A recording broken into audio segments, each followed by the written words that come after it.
Hello,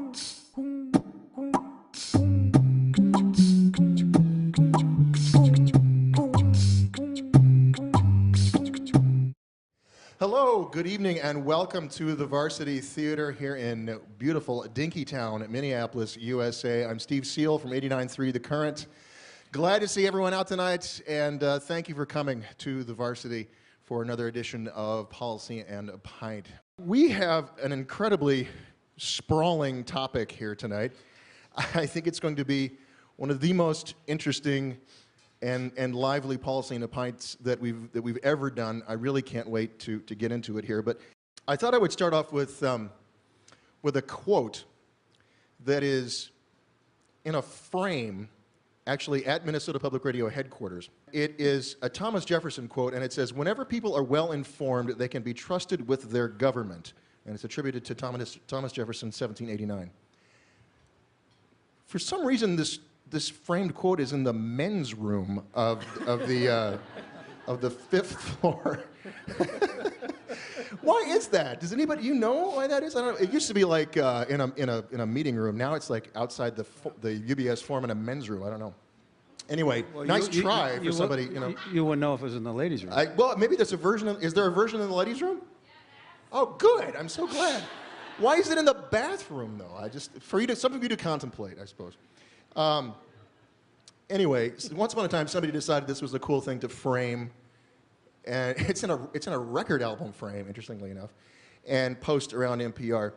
And it's germane to this discussion tonight because, you know, NPR is a mission-driven organization. You know, part of our mission is to facilitate the healthy functioning of a democracy. It's widely believed that knowledge in the electorate facilitates this health, you know, in the press, as they used to say. I don't know if they even really use that word anymore, what they used to call the fourth estate. But how does journalistic organization best inform? I mean, is it just through data? Is it through interpretation of that data? What is the continuum between data and interpretation and opinion and bias and all these things? Where do these things lie along a continuum? A couple of thoughts as we set the stage for tonight. There's this unbelievable sprawling report that came out recently called it's part of the Pew Project for Excellence in Journalism, and it's called The State of the Media 2010. And I'm gonna read you a quote from it. "The notion that the news media are shrinking is mistaken. Reportorial journalism, that is to say journalism based on reportage, reporters going out gathering information, is getting smaller. But the commentary and discussion aspect of media, which adds analysis, passion, and agenda shaping, is growing in cable, radio, social media, blogs, and elsewhere. For all the robust activity here, however, the numbers still suggest that these new media are largely filled with debate dependent on the shrinking base of reporting that began in the old media." In other words, television news, newspapers, these sources essentially sort of originate the news gathering, and that is shrinking. However, the chatter is growing. The opinion is growing. The interpretation, the sort of funneling is growing all over the place through all these new enterprises. Cable news as well. When we really talk about the growth of cable news, though, we're really talking primarily about Fox News, which is the one that has got the incredible ratings above CNN and certainly above MSNBC. Bottom line, it's a lot of interpretation and opinion out there, not just reportage. Two words that come to mind, I think, when you have these, when I read this paragraph, is echo chamber. One, of course, usually when we think about the echo chamber, it's, you know, the liberal echo chamber or the conservative echo chamber. Then there's just a general variety where it might be less partisan. I wonder if we might find something in that that's actually not so bad. We're going to talk about that tonight as well.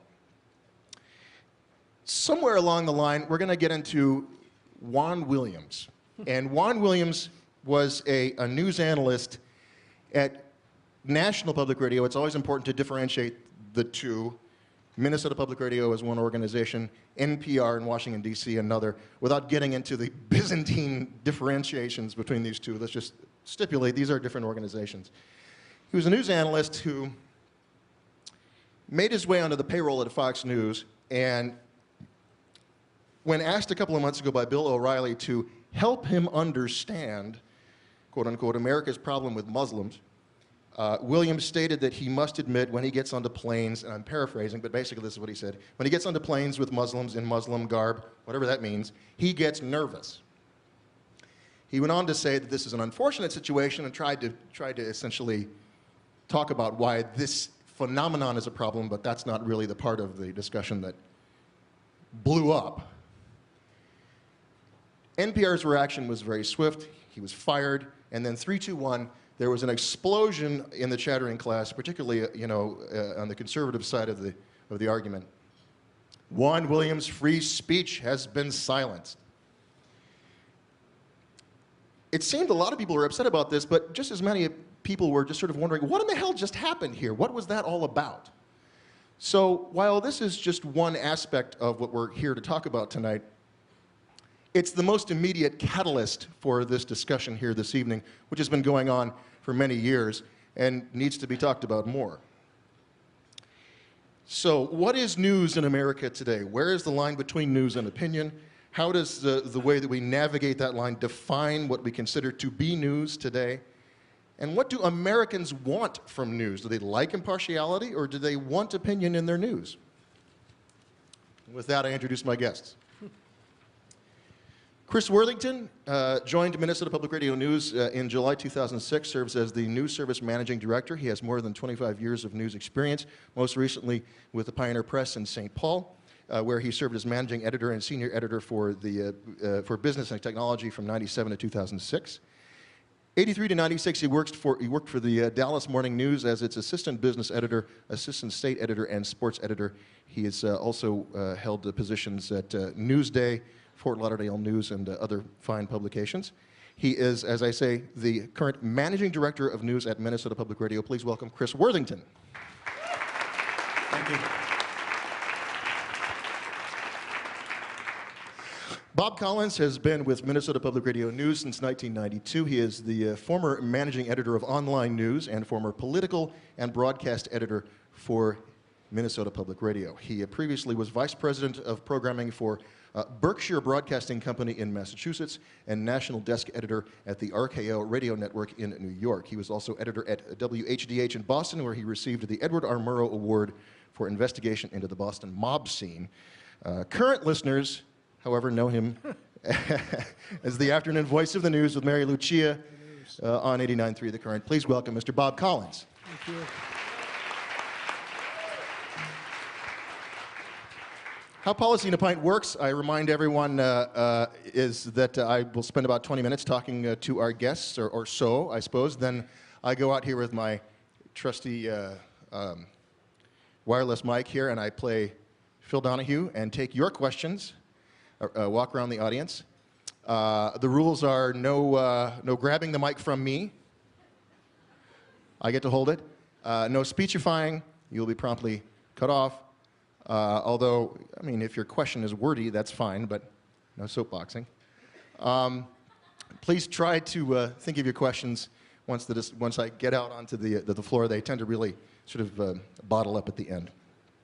I want to get first into the sort of history of objectivity. I mean, what is the real history of the separation of church and state, the separation of news and opinion?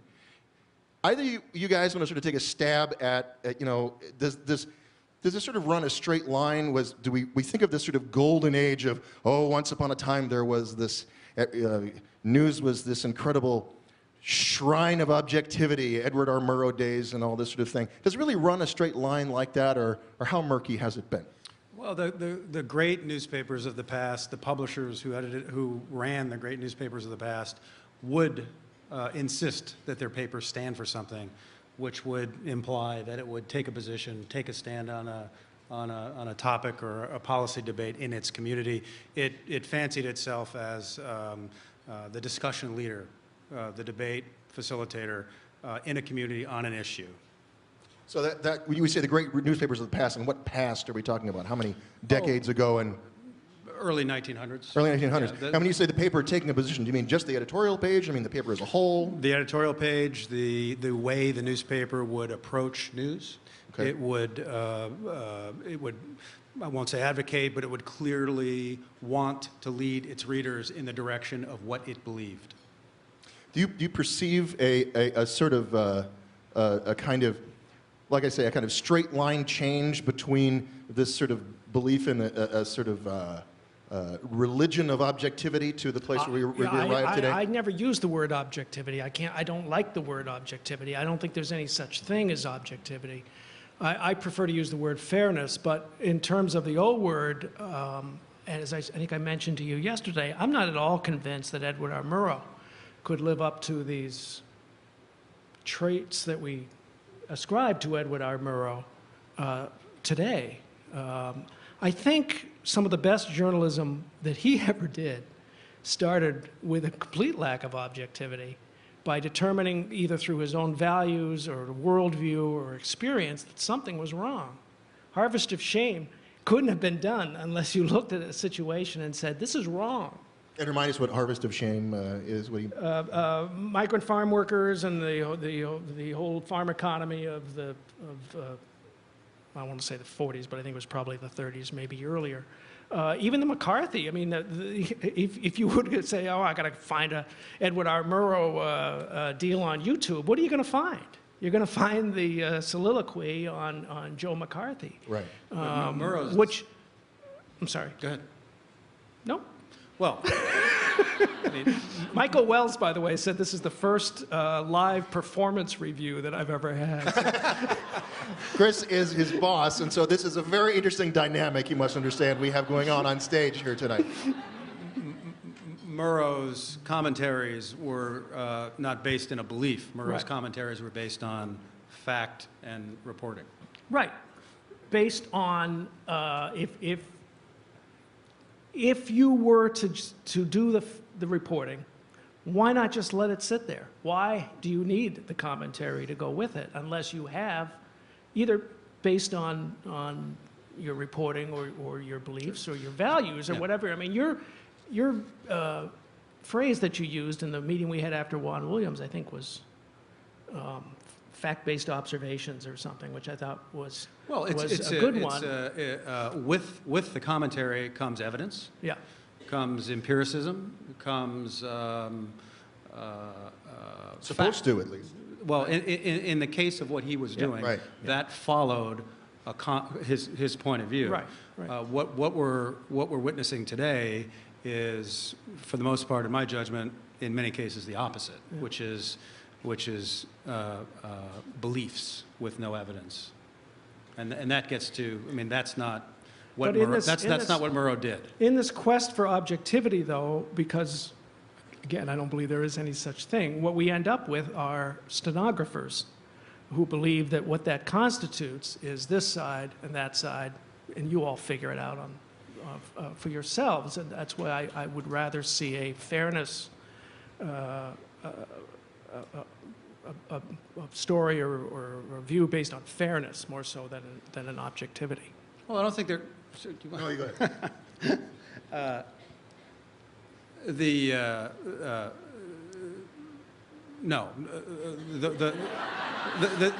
The sophisticated journalism of today, the expectation of a reader, of an audience, is not stenography.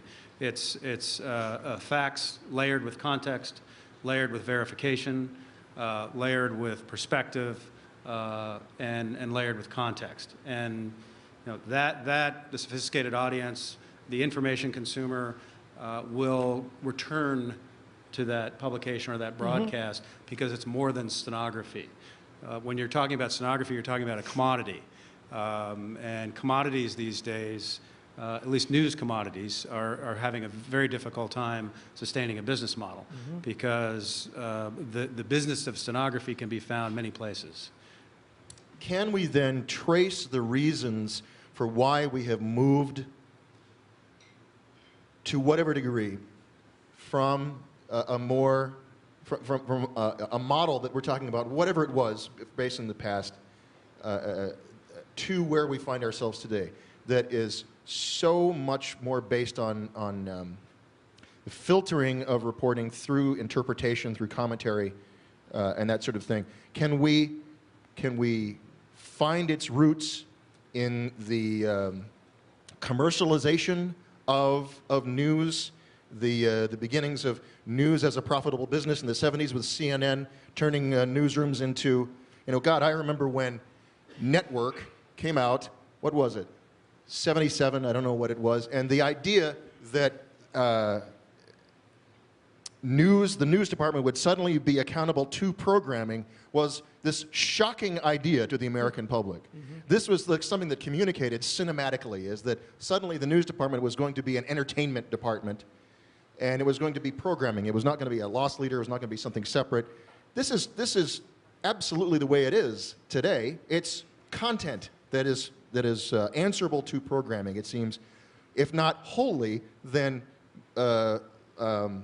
considerably more than it used to be. So do we find that this opinion model comes from that? Do we find that it comes from demand from the audience? People want this because news is hard to understand, and so they gravitate towards that, and that's why it sells? Yeah, I mean, I think you can attribute it to profitability. And if we can just put up for a moment cable television as a platform that has engendered this stridency, I think that the reason you see success at MSNBC and success at Fox is because they've staked out those positions on the political spectrum and are providing what some would refer to as journalism of affirmation. So in other words, you'll gravitate to those channels because you will hear what it is you want to hear.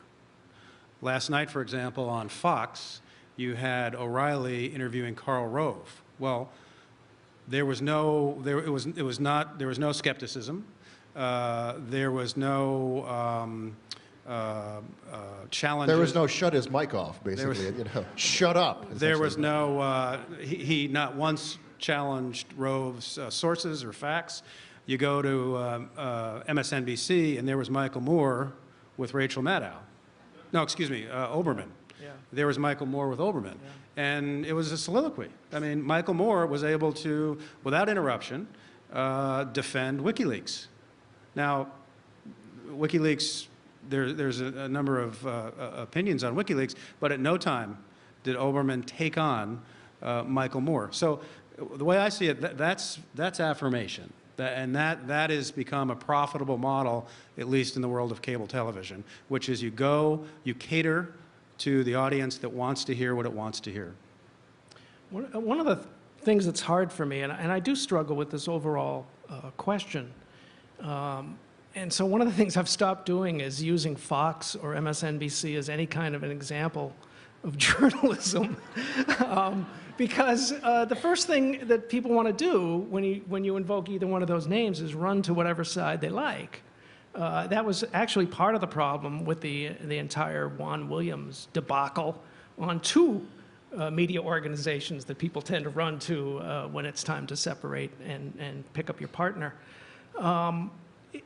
What I struggle with is the different forms of media and the different forms that informing people take. I always laugh when you were introducing me and reading that 15-year-old bio, that when you say he does the news and the current, because that always makes me laugh, because I don't really consider it, news, because news is, well, some white guy in a suit up here and, reading the news, or it's your paper. Well, I actually rewrote it because what it actually says on the web, it says he chats about the news with Mary Lucia. Okay, I said he's the voice of the news, Mary Lucia. That might be going the other way, but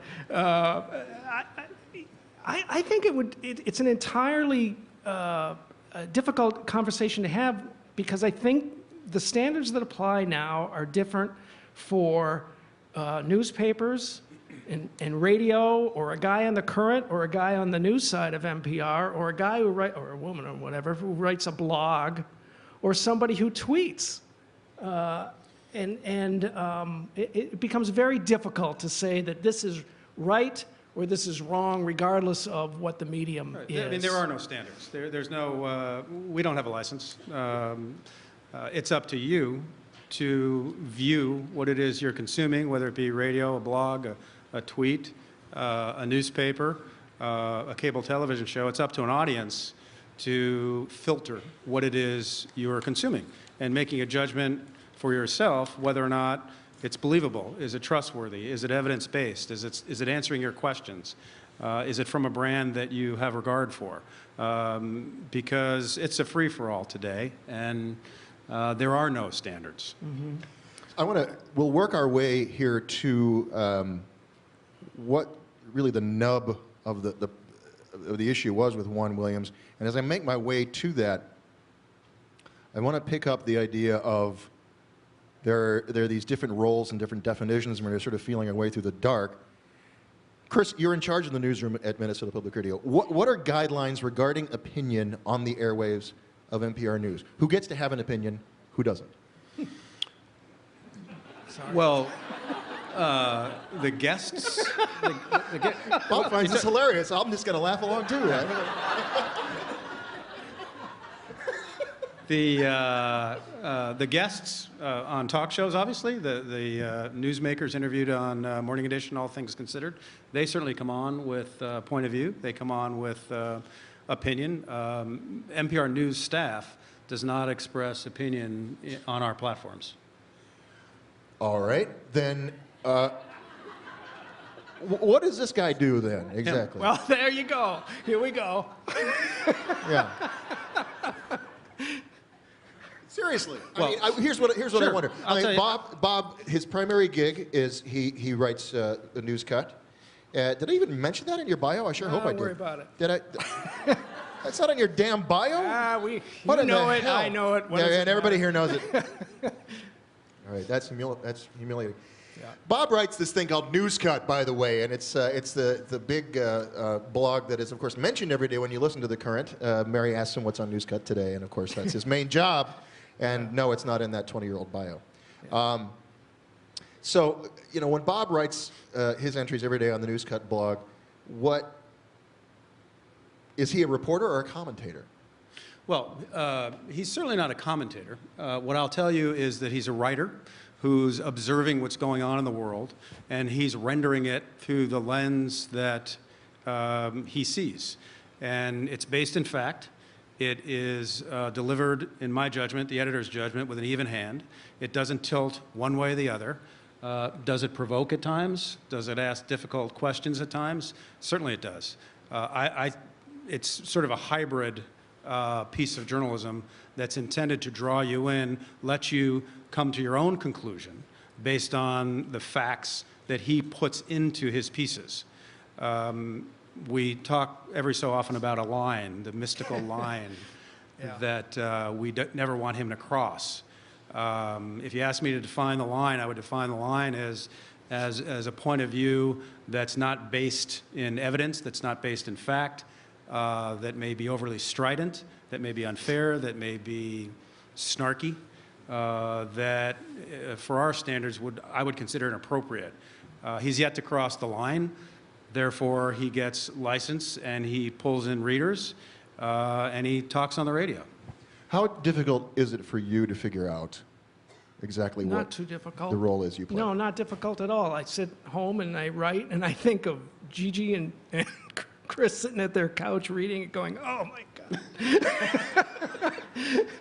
And I'm only kidding a little bit. But no, it's not difficult at all because I think what I try to do is kind of be that person in between, the audience and the person reading the news that says, what is this, And that's why when I talk about this objectivity, fairness, where the line begins between news and opinion, changes depending on the medium, is I really believe, and I've really enjoyed experimenting with the blog this way, that the first post that I make is merely an invitation to have a discussion, and that the way people will understand what the news is, or question what the news is, or talk back to what the news is to take part in that discussion.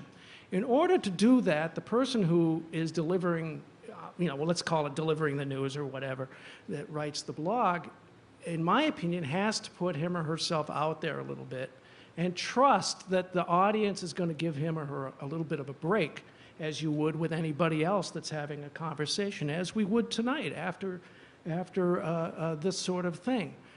And that brings us kind of back to the Juan Williams thing, because aside from the fact that it was a horrible venue to have an intelligent discussion, you're not going to have an intellectual discussion with Bill O'Reilly, because the whole point of the guest on Bill O'Reilly is to serve it up for him to hit. But if you really had paid attention to that whole 8 minutes, and I wrote about this, he was debating Bill O'Reilly, but it didn't matter, because part of the problem was part of the debate was the fact that the venue where that discussion was taking place. So I think, in my view, in my role there was to force people to listen to the whole 8 minutes, and actually, I don't know if you want to call it an opinion or not, but it's certainly the way I viewed something, to put that out there and then hope that somebody wasn't going to smack my head off because I did.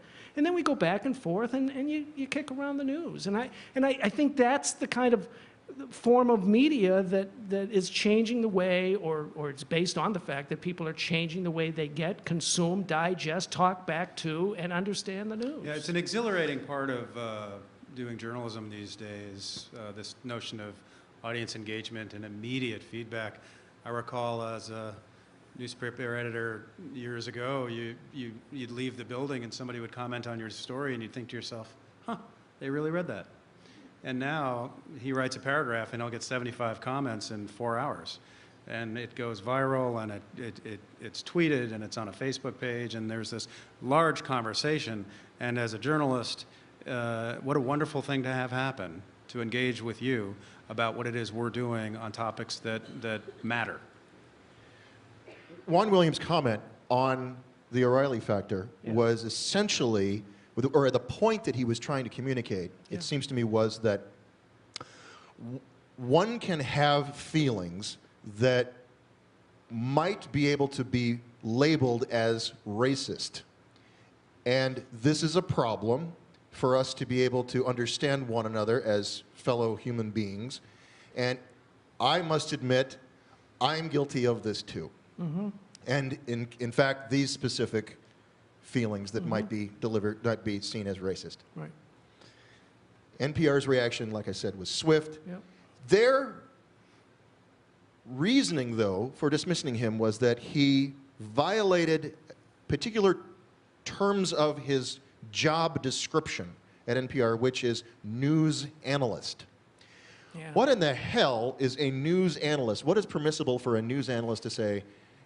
I mean, at NPR's, on NPR's terms or anyone's terms, you know. So what is it that he really did that was wrong? What line did he cross? Well, National Public Radio, a news analyst is someone who expresses, who is given the license of commentary, as long as that commentary is based on fact. Okay. I don't know what a news analyst is.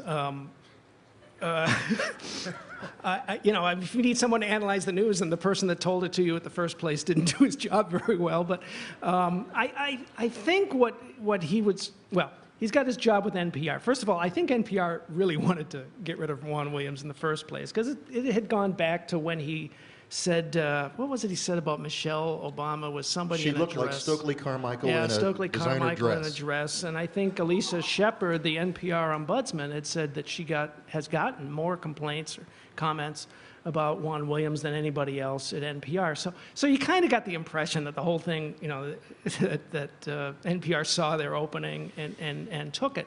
I think what Juan Williams was doing was trying to have a conversation with the audience through Bill O'Reilly, and was trying to make a point. One of the points he was trying to make was acknowledging that he is a flawed human, that he has that has the experience getting on a plane, seeing somebody dressed in Muslim garb, and got nervous about that. And this goes back to, you got to give people a break if they're engaged in a conversation. That's right. I think he was trying to have a conversation in an environment, with the audience, by the way, in which he was never going to get a break to have a conversation like that. It was kind of stupid. Not in that environment. Well, it was stupid. It wasn't the kind of notion stupid. of the personal opinion being expressed by someone who plays that role on National Public Radio, that was what they considered an ethical breach. Yeah. And that wasn't tolerated. Well, but he was, yeah, I guess. And what happens to a journalist's credibility is that it now becomes compromised. Could he deliver commentary now on airport security or Muslims in America and be heard with credibility? Could he really be perceived as someone who is coming at this topic without his mind being made up? And the editors decided no, he was compromised. Right, but now we're going back to that discussion we had, and this is the whole problem I have with the lack of transparency and this kind of, I don't want to say ivory towerish thing with journalists, is if you did not know that Juan Williams had these thoughts when he got on a plane, that doesn't make his analysis any more or less accurate. It only means you know about it. So if he had never said that, then the analysis that you might have heard him talking about airport security is now somewhat fraudulent because you don't know what went into that sort of thing. Well, so, right, and I think in the whole idea of objectivity, I call it the great fraud that the American media has perpetrated. It is less about making sure that people approach a story intelligently and independently, and more about making sure the audience doesn't know who the person is behind that story. Yeah, the notion of transparency is a wonderful concept, and it works most of the time in most institutions. But unfettered transparency begins really to compromise an institution. So would we want a judge, for example, prior to sentencing someone to begin to express personal opinion about what the crime that was committed, and the judge really doesn't like young men with tattoos and earrings, therefore, the sentence is increased by X, the years are increased by X%. Well, no, we don't want our judges expressing that opinion. We trust that. If they express the opinion, at least you know about it. If they didn't express the opinion, now you're going to elect a judge who doesn't like people with earrings and tattoos. Now you got a problem. But we trust that in this particular case, and in our profession as well, that we're bringing to a fact set, we're bringing to an event, we're bringing to news a trained, accomplished way to present it back to you in an unbiased fashion. Whether I'm an Irish Catholic Democrat voting supporter of a woman's right to choose, that shouldn't matter how I present the news, and it should matter to you that I might be that person. But because you've been in news long enough and you've worked in newsrooms long enough and you've been to enough story meetings that those people have, if you could just, I always say I'd love to live blog a story meeting someday, but it would ruin our, the institution. Those people do have those opinions, and in the safety of a newsroom, they express what those opinions are. Certainly. Right? Absolutely. So what is the difference other than if they were to express it publicly? The only fault is that now you know what they are. Well, because how is the reporting? They might believe it more, but how is the quality of the reporting actually better or worse because of that? Because you know that. Well, the reporting and the thoroughness, the context, the presentation to an audience creates a trust. I mean, there are some people in here who trust that Minnesota Public Radio News is going to deliver a report with a certain amount of evidence, with a certain amount of distance, and it's not going to lean one way or the other based on a belief of a reporter, an editor, or a host. Now, that's what we stand for. That is a value that we deliver. And once that value gets compromised, an audience that trusts that from us will stop listening. I'm good. I can interrupt you right there. We've never had guests, I think, at A Policy and a Pint that would go forever on their own internal combustion like the two of you guys. We've done it for what, 3 I know, years? exactly. But it's awesome. But we got to take questions. So I have a first question right here. Okay. Hi there. Great conversation. I'm glad to be here tonight. Bob Collins, this question is addressed specifically to you. I know that you work in an arena where news is fed to you to some degree, but beyond that, I'm wondering what news sources you personally rely on for your information. Oh, boy, it changes. Do you know, I'll be honest with you, it's Twitter right now. Well, now, who's laughing? Stand up and tell me why you're laughing. Hold on, wait. Who was it? Wait a minute, I'll tell you what, let me talk to you on Twitter here. Yeah, tweet. Do you want to say? No, oh, she doesn't. Oh, come on. Oh, come on. No. Okay, you guys talk after. Right now, it's Twitter, which, of course, monitors news sources. So it's everybody else's news sources. Most of the material I get through is RSS readers. So it's either blogs or online sites. It's very rarely anymore that it's, and I hate the word, is mainstream media, because by the time it gets through the typical news cycle that mainstream media means, it's old. It's hours old.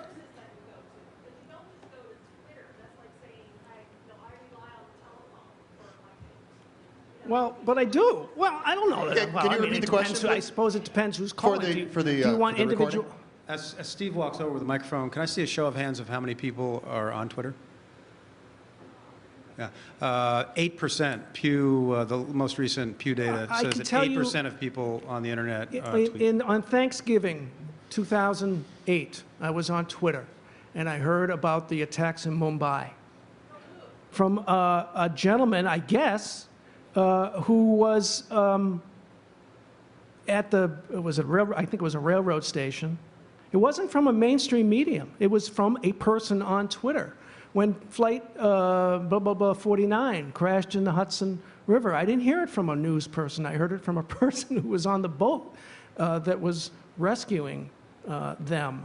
I mean, today, this week I've been off because I got this back problem. For the last week, all I've heard on, I haven't listened enough to NPR, is a hole in a roof at a Metrodome, and whether they're paying people to shovel at TCF, and whether you can get some alcohol there on Monday night. I mean, what the hell? You know, so I end up going to Twitter like in search of the intelligent, I'm not finding it there either, but in search of like something that won't make my brain just, like I can feel the stuff get sucked out. Did we get, I wasn't sure if you answered her PBS, question. by the way, too. They had a great thing on Richard Holbrooke last night, NewsHour. That would be my other answer. Good plug. Yeah. I was just going to say, back in the day, reporters used to say things like, according to the internet. Yeah. You know, that's like saying, according to a telegram. You know, you've got to say who the source is, because all it is a medium by which you are getting the information. Yeah. But you got to, so when you say, I rely on Twitter, that just means that that's the way that the stuff is delivered to you. It's not saying. Well, I can give you a whole list of the people I follow on Twitter. And that's of interest, because who are those reliable sources that are using Twitter that you rely on, and that's the mean by which you keep tapping into their intelligence. Because otherwise, it's, you just I'm can't not tapping into Twitter. intelligence. I'm tapping into their knowledge of an event. It's not. Hopefully Well, they're. suggest Okay. I got to get to some other questions, though. But go ahead. And what he's tapping into is unverified data. It's nothing but input. And at that point, whether you're writing a blog or on the radio or with a television camera or with pen and paper, at that point, the job of the journalist kicks in, and you're verifying, you're confirming, you're corroborating, and then you're producing. So the responsible news organizations are not repurposing. They're doing the job of a journalist, which is journalism of verification. Bob is not Pierre Salinger, just for the record, I'm not doing that. If anybody doesn't remember that story, write about it tomorrow, and they'll know what that is. Okay. Yeah. I'm not doing that. If I'm finding stuff that's interesting online, I might be pulling some information into a blog post and giving you the links to where that is from. Sometimes that's from NPR, sometimes it's not. So you're sometimes it's a little bit of me saying. You're asking me to do my own verification. Or my own, I would click the link and go check out the original source. Yeah. And it might be just some Joe writing a blog somewhere that I think is is at least worth considering. But I'm not going to say this is past the Bob Collins test of, and I've checked it out, because by the time I do, I mean, that's crazy. It's a blog, for God's sakes. That's what a blog is. All right. You know, and that's, of course, the other aspect of mainstream media getting into a blog is they don't really know what a blog is. I mean, it's not a column. It's not an online story. It's a conversation. It's a blog, yeah. It's conversation and links and all sorts of cool things. Next question. All right. Squirrels. Bob, you said you don't consider MSNBC and Fox really to be news sources or something close to that. They're not for me. Okay. I don't have them on my tier. Right. And Chris, you said that people that are pursuing their news there are seeking self-affirmation. I realize people that are getting their news from cable news is a dwindling part of society, but with those two facts being the case, shouldn't we worry about that? And in this kind of conversation, shouldn't we talk about, do we do something about that? And if you could put it in an answer that I can give to my mother to tell her to stop watching Fox, that would be great. Well, first of all, you say a dwindling segment of the consumer pie getting their news from cable. I don't know that that's really the case. Is it really? I think well, certainly cable is growing to some degree, but I can't remember the actual stats. Do you remember? Like the overall? Those shows, as opposed to online, I guess, as opposed to other sources. Yeah. Those shows, on average, are 3, 5, 6, 7 million people per hour. How many million Americans do we have? 350 million. I think that the worry with the stridency and the polarization and the affirmation is that the mind closes, and that it's not creating a discourse that's really healthy in a democracy. It's not curious, it's not open, it's limited and it's strident, it's intolerant, and in the context of a democracy and a healthy, engaged society, in my judgment, it's not a good thing. But it's profitable. We're in a free market capitalist environment. If your mother continues to watch Fox, Fox will continue to give her what it is she's responding to. Again, there's no license to do what we do, and there's no license to do what Fox does in terms of journalism. There's no one way to do it. What were you doing there, Bob, by the way? Were you tweeting there? Yeah, I want to see what Julia Schrenkler was writing about me. Somebody wrote that I'm a handsome man. That's nice. Next question. No. Did you want to respond to? Yeah. I do. It was a story I was telling you yesterday when I did my spiel with you on the radio. Last year, or February, I guess it was, I was driving down from Renshall. I did a thing on an 0-29 basketball team. And I thought I saw this billboard that had George Bush's picture on it.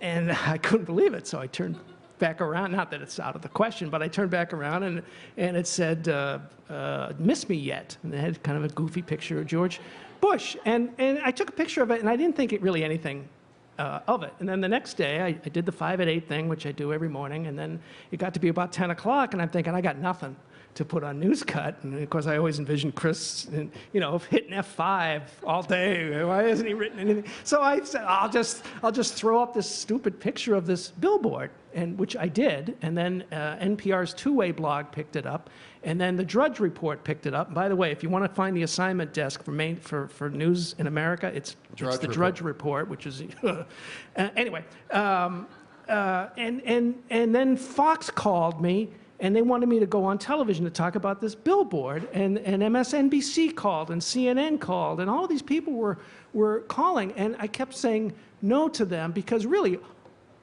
this is what I was saying to you yesterday, is all they wanted to have is the same argument they have every single day.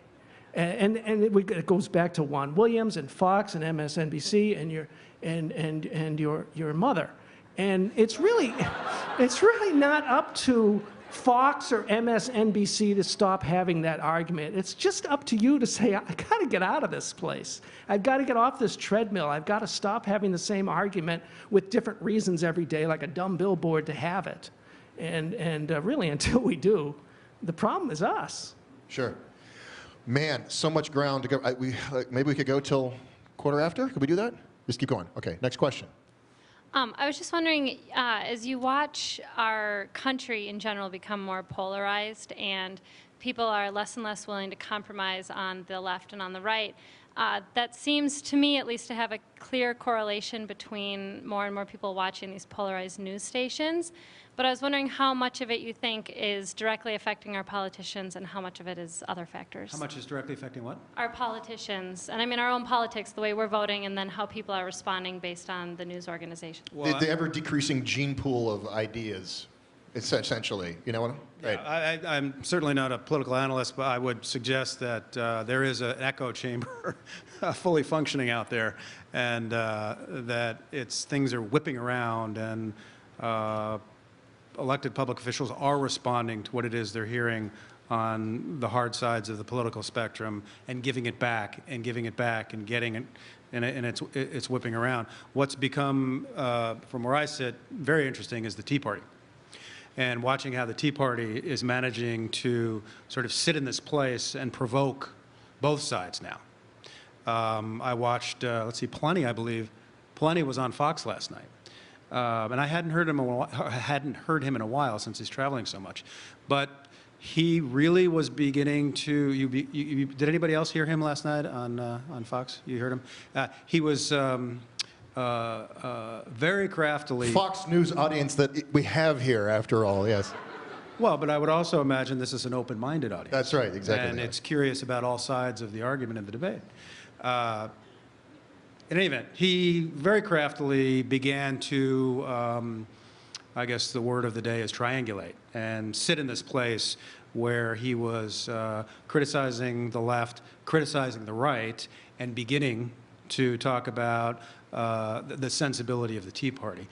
So perhaps this middle is for the taking, which is what we're seeing with the president, and perhaps what we're seeing, to what effect we'll never know at this point, the Tea Party. So I think that's a long way of saying, yeah, I mean, it's just whipping around in circles, and we'll see what happens in the middle. One of the things, to bring it back to the whole opinion versus news thing, one of the things that Jon Stewart does really well, of course, is reveal what the politicians are up to and the fairly cynical ways that they are manipulating you. And he does that not so much by standing there and saying this is dumb and this is stupid and this is what this guy is doing.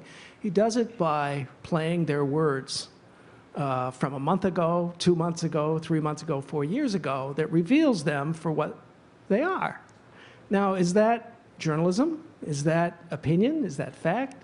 You know, what is it? I'm not exactly sure. I have felt on occasion fairly dirty back in my radio days, reading a news story, playing a cut of a politician that I know was utter baloney.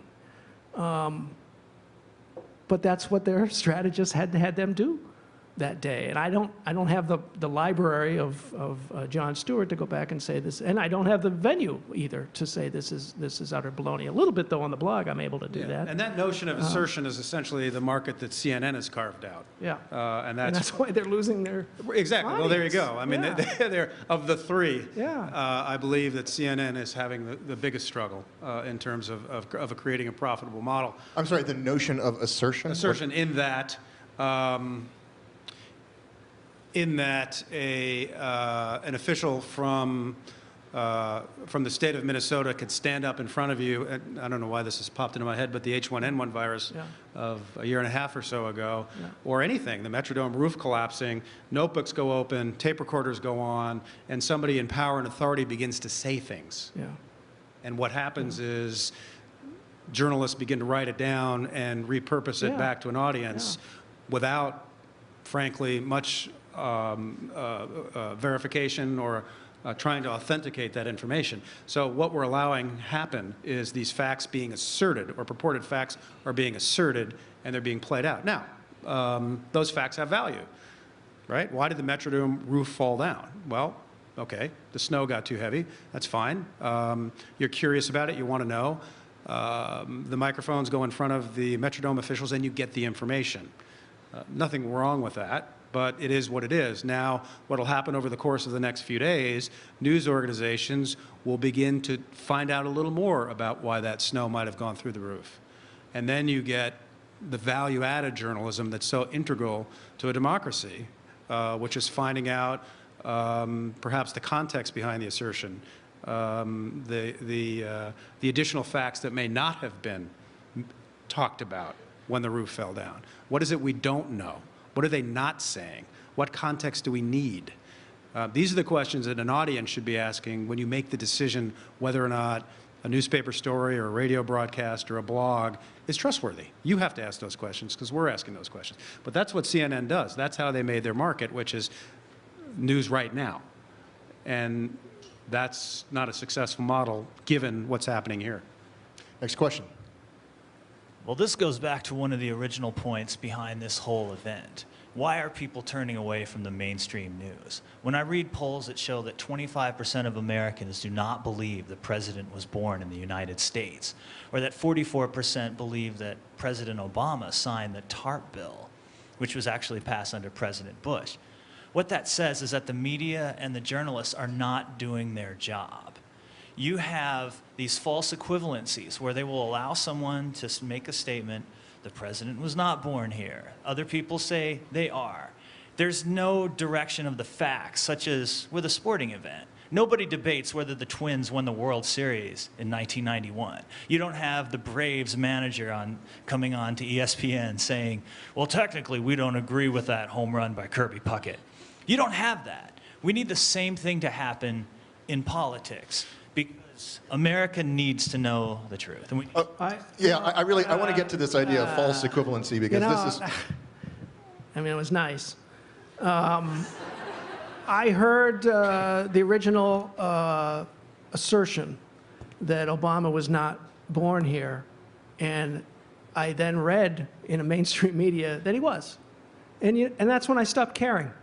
But I got that from the mainstream media. I hear people say they're turning away from mainstream media. I hear people say mainstream media isn't doing its job. There's a certain element of truth to that because the world has been full of people not doing their jobs for years. But as someone who's trying to make a mark blogging, I also see that every stupid link that people put, like on Twitter or on their blog, is to the Star Tribune, you know? And so the same people who are telling me that mainstream media doesn't matter anymore are the same people that keep referencing the Star Tribune or NPR or CCO or whatever, because that's when they define when a story becomes real, is when it's on one of those mainstream media. I think those brands bring some trust. To your point, the biggest names in media, national media, worldwide media, still dominate web traffic. The BBC, the New York Times, the Associated Press, they're still getting the lion's share of web traffic, not the fringe blogs. So to your point, I would suggest that the mainstream media, especially with some of these investigative startups, are doing their job and more. What I would posit is that people aren't listening. If your assertion is that I'm sorry, were you done? Well, it's what's happening on the hard left and the hard right, that people don't want to know the evidence behind Obama's birthplace. What was it? Was it Bachman who? Bachman said the president's trip is going to cost India $200 million. Yeah. Well, and that meme went all over the place, didn't it? But that took a good, I think it took a good day and a half for the mainstream media to sort that all out. But only the mainstream media sorted it out. Once it got into, you know, the particular place where the people were predisposed to believe it, they were just going to believe it. That's our reality, and that's why an audience has to take care. That's why an audience has to take care with what it's consuming. But it took, let's say, a day and a half for the media to verify that, to check it out, to see if it was true. And when the mainstream media did see if it was true, in fact, it was false. Now, not everybody wanted to hear that. In fact, that claim continued for days later. Yeah. But you don't. If people don't believe that Barack Obama is born in the United States, it's not because the mainstream media didn't tell them about it. They don't want it. It doesn't matter to them. I mean, some people still think that there's alligators in the sewer system. But the other thing that this gentleman touched on is the idea of what's called false equivalency. And if everything is sort of like we have a lot of... Well, and we see that, if I follow you correctly, we see that a lot in the climate change debate now. Exactly. There's a perfect example we get an awful lot of well, I don't know about we, but I hear an awful lot of complaints because the quote-unquote other side of the story on climate change is being told. And that is actually a very, I don't know if it's a troubling development. It's certainly one that I didn't see coming, in that it's up to the journalists now to determine whether another side of the story, no matter how crackpotty, should have any mention at all. And so we hear that a lot with the climate change, that why are you giving the climate change disbelievers any airtime at all? Next question. My question is, you get a lot of people, you talk about opinion and you have to keep your opinion out of it, but we get people like Fox News and MSNBC that obviously have opinion, and then you get Juan Williams who came in and expressed his opinion in the context of a debate. Where's the forum for that? Where's the forum for people to say, this is my opinion, this is an opinion that a lot of people have? How can you debate that in a way that's honest and open? Where's that in the media now, as far as news goes? Well, traditionally, you'll find it in a newspaper anyway, you'll find it on their editorial pages. So to the left, you'll see an unsigned editorial that represents the point of view of the newspaper. On the right, you'll see solicited pieces written by people in the community, political leaders, business leaders, religious leaders, et cetera, who want to express an opinion about something in the news. That has long been, before the digital platforms consumed us, that's long been the place where people got point of view. Today, you can get reasoned, fact-driven point of view many places. I mean, the upside, the internet is a wonderful thing. You just need to find the news organizations and the bloggers and the writers who pass your test for being empirical and trustworthy and even-handed when it comes to what's happening in the news, and then you stay with them. I mean, everybody has their favorites list. Everybody has their Twitter feed or their... I was going to say, Bob, you're like a teenager. No, I'm listening. I just got this. Is that helpful? Aruna, Minneapolis, says Jon Stewart has publicly said he's a comedian. Remember his Crossfire appearance, and I do, and he is a comedian. He's also the person that provides information. You can be a comedian and you can provide information. Where were we? Rush Limbaugh claims to be a comedian. Oh, where the forum is. You know, I hate to tell you this. You'll laugh. I still have hope for the comments sections attached to newspaper stories. Oh, God. No, I know. Sooner or later, the editorial people are going to understand that that is part of their editorial product, too, and that it doesn't matter if they don't have time to moderate, and it doesn't matter if they don't have any interest in making it an intelligent place to have a discourse. But I still think that is the one place online where the mainstream reporting, or reporting at all, is intersecting with the audience. And I can't tell you how many smart people I've met online in just exchanging comments, how many just crazy backgrounds and information and intelligence they have to share, and that the great scandal to me in journalism right now is that they are not being allowed to flourish by having the newspapers not get rid of the idiots and the stupid people. Because they are. I mean, honestly. We'll take our final question from the audience here, and then I'm going to come up and wrap up. That's the forum for you. Okay. I hope. I wanted to go a little further into the notion of false equivalence. And it seems that there are more and more cases now where you have a story that naturally does divide into two sides. And you'll have one side where you have credentialed experts who are willing to express an opinion which an expert on the subject could tell you is errant nonsense. How do you deal with that? How do you recognize that that might be the case for starters? I could give you an example if you'd like. Sure. Okay, there's a commission on the origin of the financial crisis that's scheduled to give a report. It's now split into two sides, one side of which includes two credentialed economists who are going to be putting out a position which is based in ideology rather than in fact.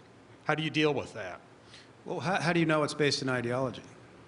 If you're aware of the subject matter, it's pretty clear because one side cannot present any facts that support the position. Okay, so it lacks evidence. Right. So, but without yourself being an expert, you have these experts who are willing to state a position with what superficially seems to be evidence. But if you have the expertise, you would realize it wasn't. Sure. Well, the hope would be that if those two economists somehow commanded the attention of the media, that the good news organization either would listen to it and not find it credible or not find it based in believable evidence and disregard it, or perhaps it might introduce some possibilities that hadn't been considered. Perhaps they're going unproven, and then the journalist would report that, regardless of the platform, with appropriate qualifiers and context, perhaps some contrary facts, signaling you, the audience, that this is a bit half-baked, audience. This is what we know today. This is what we have found out in the last 2 hours, and here's what we know. Now, then it becomes up to you, if it in fact had been published or broadcast, to judge it. And then if the news organization is interested in it and thinks it might be something worth exploration, it will go forward. Now what's become wonderfully encouraging with digital is the audience. What's going to happen? What are we going to hear back from an audience if something has been published or broadcast that is lacking in specific facts or evidence? Well, I'm pretty sure that we're going to hear very quickly that it's overlooked this. It's taken that out of context, or it's forgotten to include this point of view. And then it may be in tatters by the end of the news cycle. That's the good thing about crowd-based engagement, that at times it can very well get to a fact or a truth that has been unrecognized.